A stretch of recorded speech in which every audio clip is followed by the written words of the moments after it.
Azərbaycanın kosmik ambisiyalarının mərkəzi Azərkosmosun baş qərargahıdır.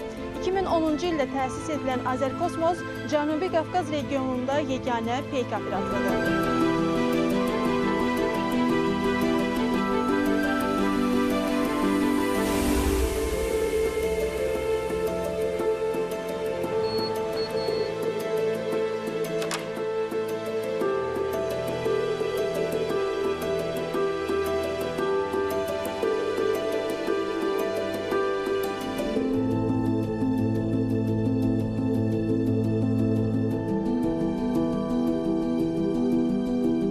Azərbaycanın kosmosla təması 2013-cü ildə orbitə buraxılan ilk telekommunikasiya peyki sayılan Azerspace 1 ilə başladı.